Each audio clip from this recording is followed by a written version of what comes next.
kalau nggak salah itu. Al-isnadu indi minad din. Laulal isnad laqala man syaa ma syaa. Sanad atau sandaran referensi atau dalam konsep ilmu sejarah atau nasab itu disebut sanad periwayatan, itu adalah bagian dari kebenaran agama. Nah, kalau tidak bersanad, laqala man syaa ma syaa, maka orang itu akan berbicara semaunya. Gitu. Nah, sehingga sulit bagi kita untuk menilai mana pendapat yang benar, mana pendapat yang salah, mana perkataan yang hak, mana yang batil, mana sumber informasi yang sahih, mana yang tidak sahih, kalau tidak melihat kepada sumber rujukan dan referensinya. Nah, itu sebagaimana keterangan di dalam kitab Muqaddimat ya. Dalam kitab Muqaddimat fi ilmin nasab itu ada keterangan begini teman-teman.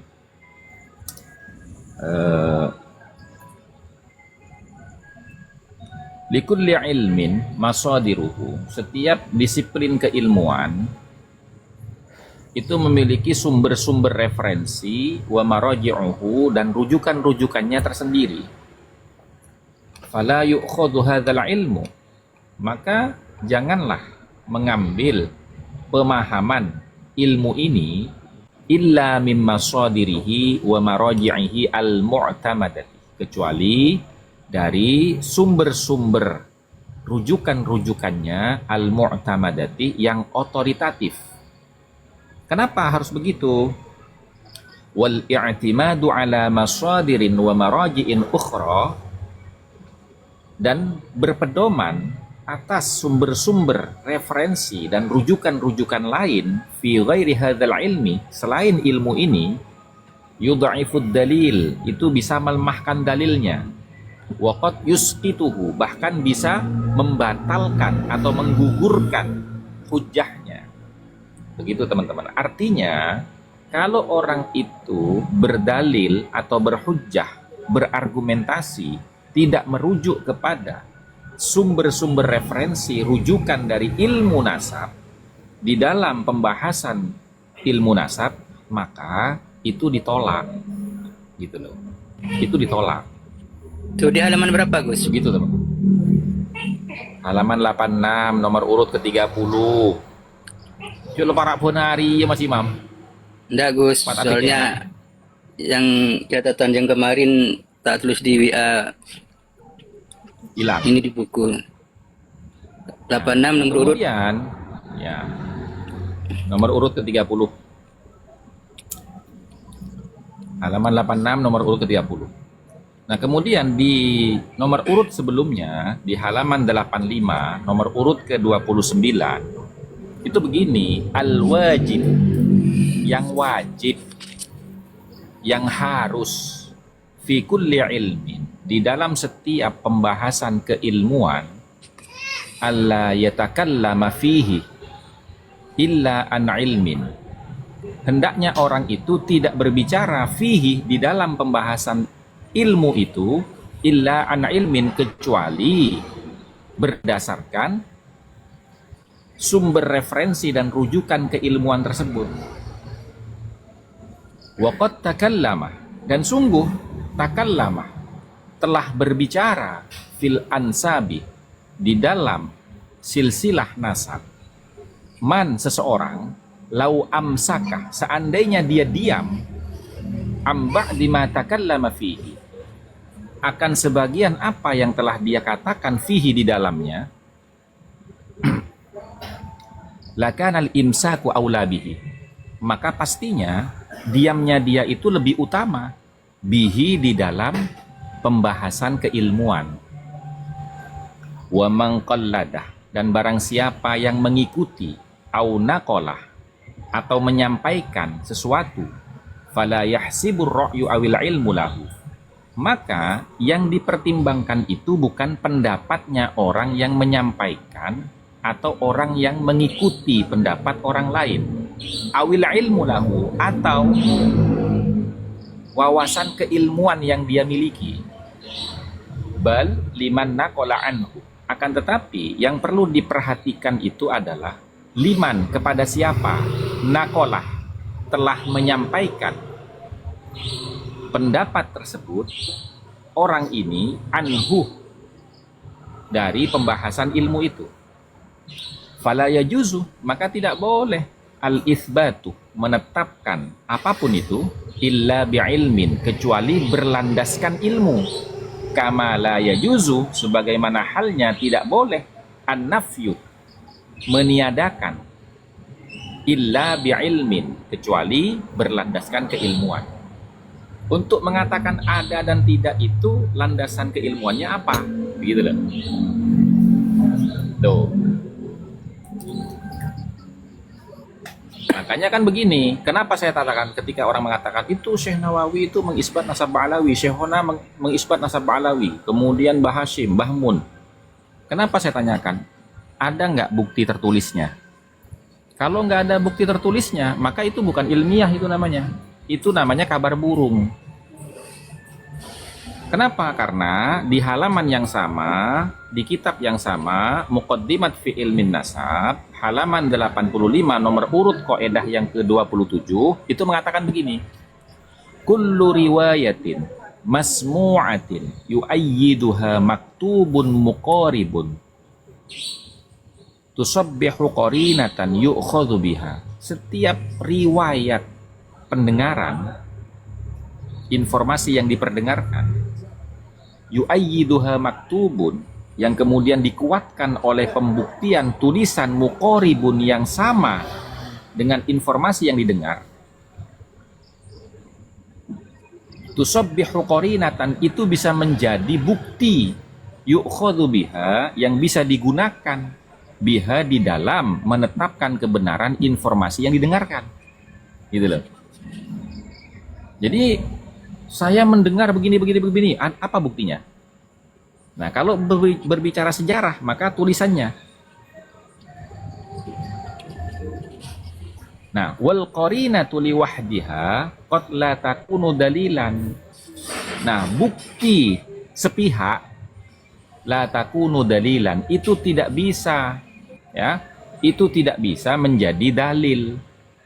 Bal qad tajtami'u iddatu qara'in, bahkan ya kadang-kadang mengumpulkan berbagai macam korinah-korinah litakuna dalilan, agar supaya bisa menjadi bukti, agar bisa menjadi dalil. Jadi kalau cuma satu kitab itu tidak bisa. Kadang-kadang, tapi ya kadang-kadang nggak bisa, harus didukung oleh beberapa sumber rujukan, sumber referensi, gitu loh. Gitu loh.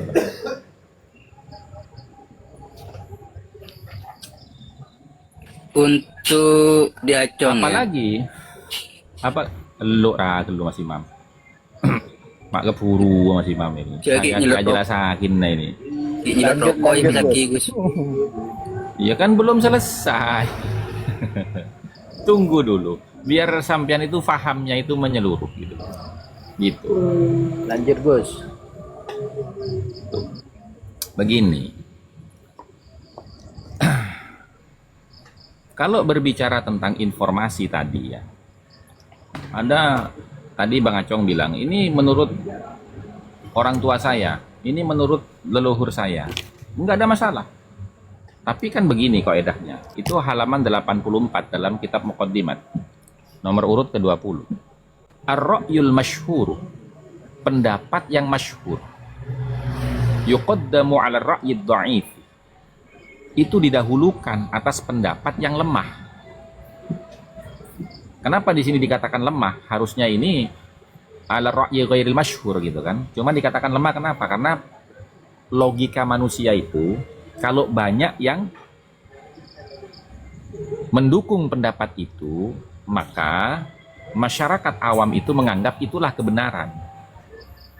Nah, adapun pendapat yang tidak banyak yang mendukung itu dianggap lemah. Makanya di sini ar-ra'yul masyhur yuqaddamu 'ala ar-ra'yid dha'if. Tapi ada pengecualiannya. Illa, kecuali idza hasala ad-dha'ifu, apabila pendapat yang dianggap lemah itu mendapat ya hasil ala ma yarfa'uhu, dukungan atas apa yang bisa mengangkat kedudukan si dhaif ini ila darajatin, naik derajat tafukul masyhurah, yang mengungguli pendapat yang masyhur tadi. Wala yafukul masyhurah, dan tidak bisa mengungguli pendapat yang dhaif itu al masyhurah, kepada pendapat yang masyhur, yang terkenal, yang viral. Illa, kecuali ar-ruq'atal qati'atad dilalah, kecuali berdasarkan catatan yang berisi dalil-dalil yang valid atau bukti-bukti yang realistis. Atau ayyasbutah, atau apabila telah ditemukan annal masyhurah, bahwasanya pendapat yang masyhur itu kana minal maudhu'i, itu dari informasi yang tidak jelas, maudhu', diada-adakan, palsu. Alladzi tammat tafkif alaihi, yang sengaja dipopulerkan supaya viral. Dulu. Wa min alamatid dha'fi, dan ciri-ciri daripada lemahnya pendapat yang masyhur itu, ya,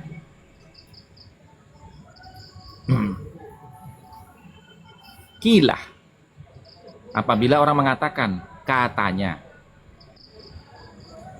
kilah katanya, wa yuqalu, menurut orang ini, wa yaz'umuna, pengakuannya, wa yadda'una, klaimnya. Nah, itu ciri-ciri pendapat yang lemah walaupun masyhur dan viral. Wala yasihhu al-irtikazu 'ala ad-dalil al-ma'lul, dan tidak boleh, ya, berpatokan 'ala ad-dalil al-ma'lul, kepada dalil yang cacat. Gitu loh. Nah, itu yang perlu diperhatikan teman-teman. Contoh ya, contoh. Dulu di Bangkalan itu, tepatnya di wilayah utara ya, ada desa namanya Banyusangkah. Di situ terdapat makam, yaitu makamnya Sayyid Husain Banyusangkah, Pujuk Jimat. Dulu teman-teman, dulu ya, menurut informasi yang viral, masyhur, bahwasanya Sayyid Husain Pujuk Banyusangkah itu keturunan daripada Sunan Bonang. Ya kan? Nah, tapi di tahun 2016, 17, 18, setelah adanya penelitian dari para kiai-kiai yang tergabung di dalam Na'at, Naqabatul Ansab Aulid Is'a, ternyata berdasarkan catatan manuskrip,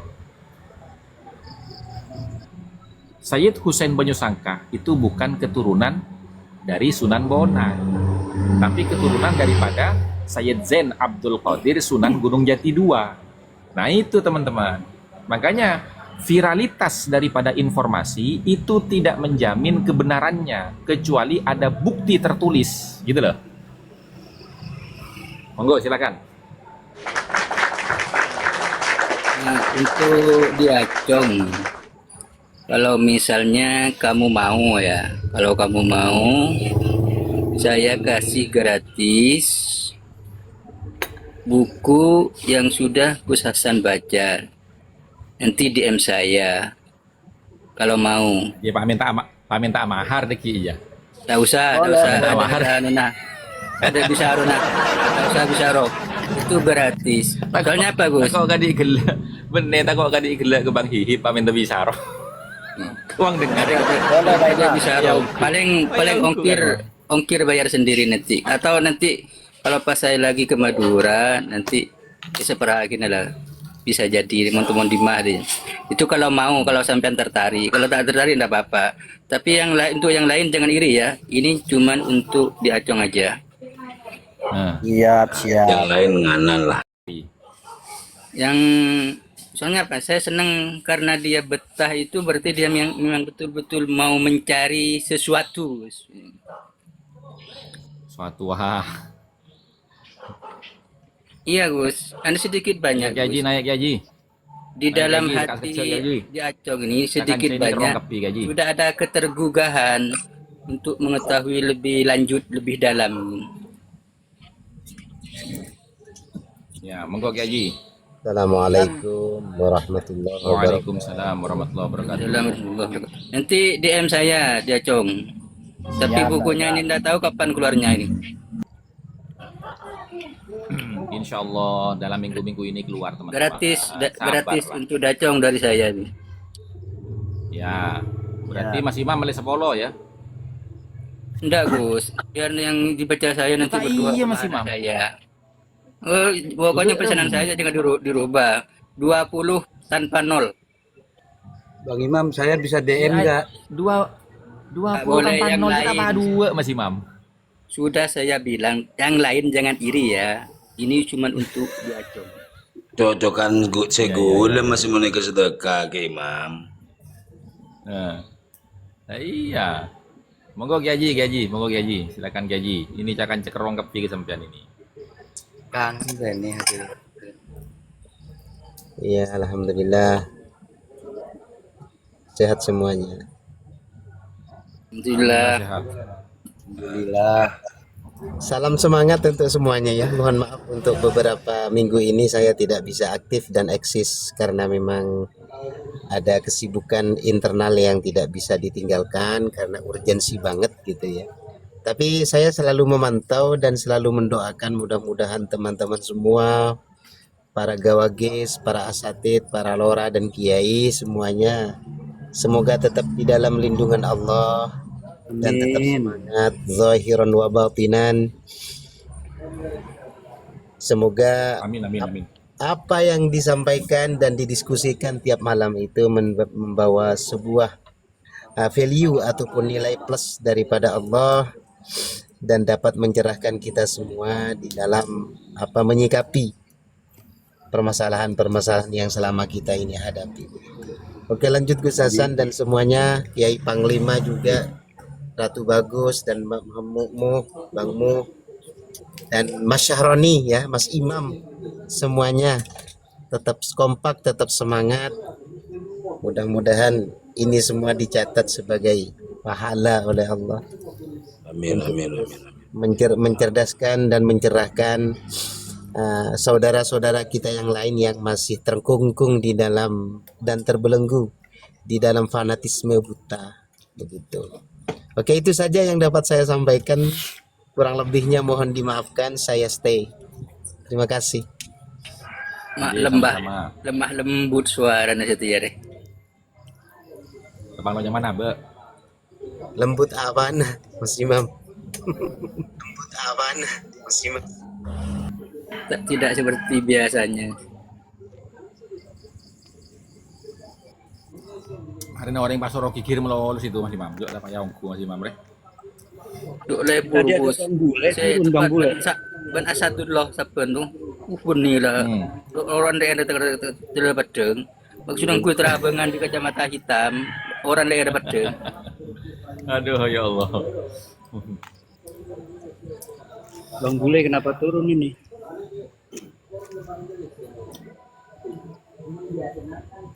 Nuh, Bang Saroni mana Bang Saroni ini? Kok malah turun? Iya Bang Bang Bule Saroni ini. Baterainya lobet Gus. Ya, ini ganti box Baterainya loh. Ya, ini Ganti makanya ini ganti begicot ini.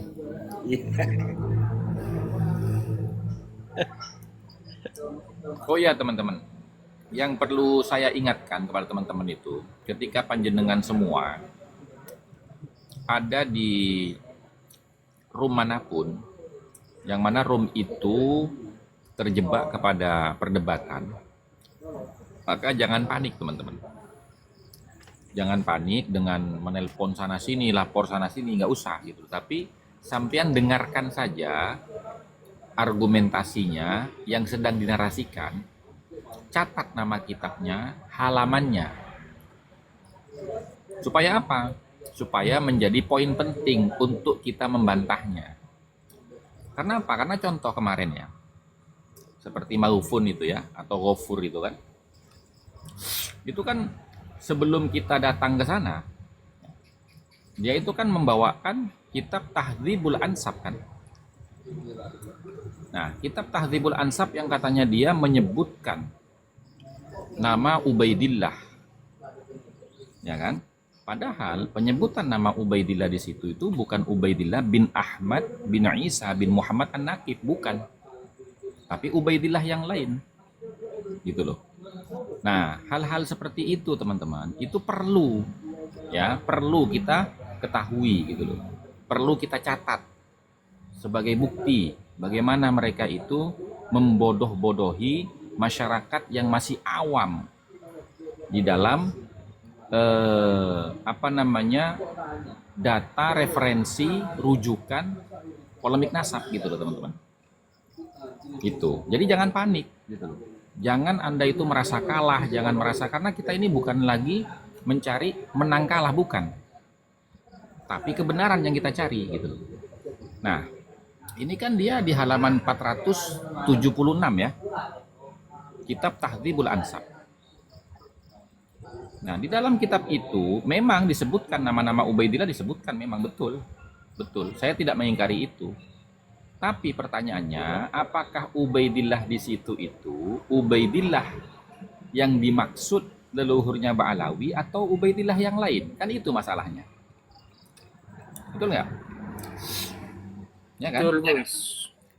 Nah, disitulah teman-teman. Makanya kita harus berhati-hati, ya kan? Kita harus tenang gitu. Kita harus mencatat dan mendengarkan, jangan panik gitu. Kayak kemarin kan panik gitu, sampai saya dipanggil suruh ke sana. Ngapain gitu loh, ngadepin orang kayak Gofur atau Maufun itu, nggak level sama kita dia itu. Nih, kalau di halaman 470 itu ya, memang disebutkan nama Ubaidillah teman-teman, betul. Kita tidak mengingkari itu, gitu loh. Bentar ya, 470 berapa itu? Izin bertanya Gus Hasan. Ya, sebentar Kiai. Ini saya menjelaskan ke teman-teman dulu tentang Ubaidillah ini Kiai. Biar mereka tidak terframing gitu loh. Nah.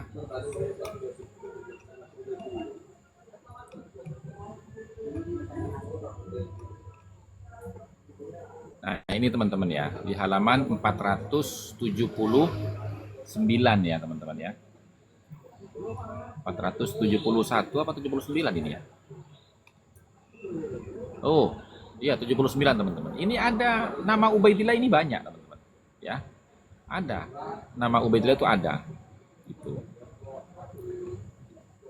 Banyak nama Ubaidillah, tapi tidak satu pun Ubaidillah yang disebutkan di situ itu adalah Ubaidillah bin Ahmad bin Isa bin Muhammad An-Naqib. Itu yang perlu diperhatikan, yang saya kirim ke grup tuh. Oke, silakan Kiai, silakan Kiai. Iya, sebenarnya tidak jauh dari pembahasan yang disampaikan tadi. Itu dari dari sebanyak nama Ubaidillah yang dikirim di grup itu tadi ya. Itu kok tidak satupun nama Ubaidillah bin Ahmad bin Isa itu terreportase di dalam kitab itu, Gus. Itu Ubaidillah yang mana aja itu? Ya memang kan Ahmad bin Isa tidak punya anak bernama Ubaidillah. Oh gitu ya. Iya. Justru yang dijadikan pembenaran oleh Maufun atau akun Ghafur itu ya ini di halaman 476 ini, Ubaidillah bin Ibrahim Al-Ja'fari, Ubaidillah bin Ahmad bin Ismail Al-Alawi Al-Ja'fari, Kok berubah lagi? Ubaidillah bin Ahmad bin Ja'far Al-Husaini Al-Aftusi Abu Fadl, Ubaidillah bin Ahmad bin Husain Al-Ja'fari Al-Qazwaini. Bukan berubah Kiai, bukan berubah, nggak ada yang berubah. Apa yang berubah? Kalau memang nama-nama Ubaidillah kemudian diklaim sebagai Ubaidillah bin Ahmad bin Isa itu kok mereka jauh banget gitu loh. Kalau memang salah satu di Makanya antara beberapa Ubaidillah yang ada di dalam kitab itu di salah satu di antara mereka diklaim sebagai Ahmad bin Isa. Apa Ubaidillah bin Ahmad bin Isa An-Nakib, ya kan? makanya tadi saya katakan kan, Maghfun atau akun Gofur itu Kiai itu membodoh-bodohi teman-teman dengan mengatakan dalam kitab Tahdhibul Ansab ini ada penyebutan nama Ubaidillah. Tapi yang dia sorot dalam kameranya itu nama Ubaidillahnya Ubaidillah bin Ahmad aja. Kesininya nggak kelihatan sama teman-teman itu. Nah, saya kan tahu kitab itu. Nah, ini nipu. Sengaja memang Nipu ini. tidak mau diungkap Nipu jelas. ini. Iya. Padahal di sini betul memang Ubaidillah ini bin Ahmad semua. Ya. Tapi Ubaidillah itu bin Ahmad semua, tapi bin Ahmadnya itu bukan bin Isa. Nih ada berapa ini? 1, 2, 3, 4, 5, 6, 7, ya. 8, 9, ada 9 Ubaidillah bin Ahmad. Tapi Ubaidillah bin Ahmad ini tidak satu pun dari 9 itu yang bin Isa, gitu loh. Jadi yang ditampilkan oleh Maghfun atau Ghafur itu hanya Ubaidillah bin Ahmad. Lah, setelahnya Ahmad ini binnya nggak ditampilkan sama dia. Gitu loh. Mungkin Ya, dia menanggapi pertanyaan saya, Gus. Kalau saya kan gini, tidak ada satupun ulama nasab sebelum alias Al-Qur'an yang mengenal nama Ubaidillah. Kan itu yang sering saya tanyakan di Komal atau di FB, Gus. Mungkin pertanyaan saya yang dijawab oleh Gafur, Gus. Enggak, bukan itu. Sampean itu jangan terlalu pede, Rafa. Bukan itu. Orang itu pembahasan sama wali kutub kok. Pak JP dinongku imamnya. Kan pertanyaan saya kan seperti itu, Gus. Tidak ada satupun ulama nasab yang kenal yang namanya Ubaidillah. Ternyata oleh Bib Gafur ditampilkan Ubaidillah bin Isa bla bla bla. Di Ini bulan kan lucu Ansab nih. halaman 400 berapa, Gus? Ini kan lucu nih. R ini ya. Coba R. Jelas-jelas disebutkan nama Ubaidillah. Sekarang menanyakan Ubaidillah yang mana? Lo ya jelas, Pak. Ilmu nasab itu ya harus dijelaskan Ubaidillah bin siapa. Kan begitu. Kenapa mereka ini selalu berkamuflase atau memanipulasi data-data yang kemudian mereka ambil dari beberapa catatan-catatan itu, sehingga mereka ini mengklaim bahwa itu adalah Ubaidillah bin Ahmad bin Isa, sedangkan lakop di belakangnya itu kan tidak pernah disampaikan secara publik, ya kan? Namun kemudian yang saya herankan dan saya bertanya-tanya sampai detik ini, seandainya Rabithah Alawiyah itu mempunyai data valid, konkret, pastinya tidak akan menunggu ataupun mengulur-ngulur waktu untuk menyampaikan ini semua. Pasti mereka ini sudah menyatakan baik di di media sosial maupun di publik secara real, kan begitu. Ya kan gini, Kiai. Mereka itu tadi kan saya bilang mereka itu hanya retorika, Kiai. Retorika itu apa? Retorika itu bermain kata. Mereka itu hanya bermain kata. Kemudian memanipulasi data. Loh. Yang saya jelas-jelas. herankan dan saya agak geli itu begini, Gus. Itu si Madu Rukyah itu ngapain gitu bikin video kayak gitu.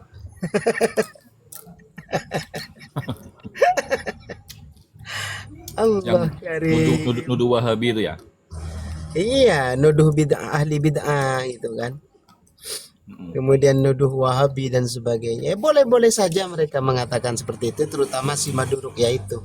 Akan Jadi- tetapi teman-teman semua kan sudah mengetahui dan sudah menyaksikan sendiri bagaimana ketika Madu Rukyah itu berdiskusi sama kita, dia itu tuh hanya manggut-manggut. Nah, Ketika selesai di hadapan kita, lalu kemudian dia membuat atau video TikTok dan sebagainya, dia sok-sokan gitu loh. Jadi ini kan sifat seorang pengecut yang tidak mencerminkan bahwa dia itu adalah seorang santri yang gentleman gitu kan. Kalau memang dia itu adalah aswaja atau ahli sunnah wal jamaah yang kemudian berada di bawah naungan Nahdlatul Ulama, tentunya tidak demikian sifat dan sikapnya. Harus gentle dong ketika dia berdiskusi dengan kita secara ilmiah, ya kan, by data. Tentunya dia adu argumen dengan baik, bukan hanya manggut-manggut iya, akan tetapi setelah selesai diskusi di komalnya sendiri ataupun di TikToknya sendiri, dia malah menjelek-jelekkan gitu loh. Itu kan tidak mencerminkan seorang santri yang gentle dan tidak patut dijuluki seorang ustadz kalau seperti itu siapapun orangnya. Menurut saya itu, karena seseorang yang sudah menyandang predikat santri, apalagi seorang ustadz, dia akan gentle dengan keilmuannya dan tidak khianat dengan keilmuannya. Dia justru menjadi seorang pengkhianat secara publik, secara media sosial.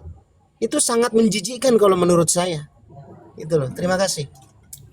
Itu kalau mau tahu sampean, Haji, itu referensinya Maduruki itu apa? Abnaul Imam, Al-Baha, Jauhar Syabab, dan Tuhfatul Thalib. Ya, Abnaul Imam, Jauhar Syafab itu semuanya kan sudah kita tracking dan sudah kita bahas. Begitu Ustadz Imam. Terakhir tadi setelah subuh saya berhenti di eman sama dia, dan saya di eman saya bilang gini, demi Allah saya ketawa ketika saya baca kamu nyebut Abnaul Imam. Terus setelah itu saya sudah tidak tanggapi lagi itu. Enggak, begini Mas Ustadz Imam, begini loh. Ketika dia berdiskusi, ya kan, wajah atau mujalasah bersama kita, baik di real maupun di dunia maya. Kan Maduruki itu sempat hadir ketika kami bedah buku di Malang. Di Malang. Iya. Ya, di Malang. Nah, kemudian ada beberapa diskusi, ya kan, di situ. Tapi dia tidak ada pembantahan, tidak membantah dengan argumentasinya Gus Hasan. Dan saya saksinya, dan juga banyak orang di situ yang menjadi saksi. Manggut-manggut iya saja ketika Gus Hasan menjelaskan, tetapi setelah selesai daripada majelis itu, dia kemudian buat pernyataan di dalam video TikToknya yang sangat sangat bertentangan gitu loh dengan sikapnya ketika kami berhadapan. Nah, lalu kemudian beberapa kali bertemu dengan Gus Hasan di komal TikTok. Apa yang terjadi? Dia hanya iya, naam, tayyib, dan sebagainya. Lalu kemudian ketika selesai dari situ bikin video lagi dia. Bikin pertentangan lagi. Lah ini kan tidak gentle, ini tidak patut untuk dijuluki seorang santri, apalagi seorang ustadz. Kan seharusnya benar, kalah, menang, atau salah. Kalau dia betul-betul ingin mencari sebuah kebenaran yang hakiki di dalam metodologi ilmiah tentang masalah nasab ini, kan seharusnya dia adu argumen dengan baik. Bukan iya, bukan inje, tapi di belakangnya malah kata orang Madura, tungkang buri. Ya, nggak enak, nggak etis kalau seperti itu tuh, nggak etis. Nah, ini adalah suatu contoh santri yang pengecut kalau begitu, apalagi berjuluk seorang ustadz, kan begitu, nggak baik seperti itu tuh. Makanya untuk teman-teman yang ada di komal maupun yang ada di bawah, ya kita adu argumen sesuai dengan kapasitas kita lah. Kita kalah, kita akui kalah. Akan tetapi tunjukkan kejentlemenan kita sebagai seorang santri, sebagai seorang ilmuwan. Gitu. Jangan bermain kata, bersilat lidah yang tidak sesuai dengan konteks keilmuannya itu gitu. Itu tidak relevan kita mainkan di zaman ini. Kita harus berani transparan, harus berani jujur, ya kan? Karena kejujuran itu adalah bentuk daripada seorang muslim sejati, apalagi tentang disiplin keilmuan. Jangan hanya mengandalkan kalam-kalam ulama, di ijma'il ulama, kemudian orang-orang yang tidak punya kompetensi di dalam perspektif ilmu nasab, lalu kemudian dimanipulasi Nah ini kan makin rancu gitu loh. Dan ini tidak akan pernah selesai selama sifat dan sikap seperti itu tidak diamputasi gitu. Kan begitu. Lebih jantan Mas Tuan walaupun berselisih lah. Kalau Mas Tuan kan sering naik Ya, kemal. betul. Misalnya kalah hujan tidak masalah, tapi lebih jantan Mas Tuan. Sering gini tuh teman-teman ya. Dia itu ya saudaranya dia sendiri. Yang enggak tahu ya, tretan cer apa yang sepopo gitu. Cuman ngakunya tretan gitu loh. Itu katanya gini, menurut dia itu dia itu tidak pandai di dalam keilmuan tuh, nggak pandai gitu, nggak pandai. Al-Ayyubi begini Al-Ayyubi ya begini, la tajtami'u ummati ala dhalalin, ya, umat saya itu tidak akan bersepakat dengan kesesatan, ya. Nah ini yang perlu kamu pahami. Coba lihat syarah daripada makalah itu atau hadis itu bagaimana. Tidak sepakat dengan kesesatan itu bukan berarti karena banyak pendukungnya lalu dianggap benar. Enggak seperti itu konsepnya. Bukan seperti itu. Ini salah lagi di dalam Konsepnya, menafsiri. tapi di dalam memaknai hadis itu salah kamu. Yang benar tuh begini ya, umat Nabi Muhammad itu tidak akan sepakat dengan kesesatan. Karena apa? Karena begini, loh, menyalahi ijma yang mana Pak? Ijma yang mana? Ijma itu ada qayyidnya, ada qaedahnya gitu loh. Berarti kamu ini tidak belajar, kamu udah belajar dulu kamu. Repot kalau ngelawan orang tidak belajar ini. Satu belum selesai dijawab malah bertanya ijma. Iya, la tajtami'u ummati ala dhalalin, ini arah ini bukan ke situ. Karena apa? Di dalam perspektif ilmu nasab itu tidak ada metodologi ijma, itu tidak ada kecuali di dalam fuqaha, kan begitu. Nggak ada. Soromon tuh pole aja. Petepak.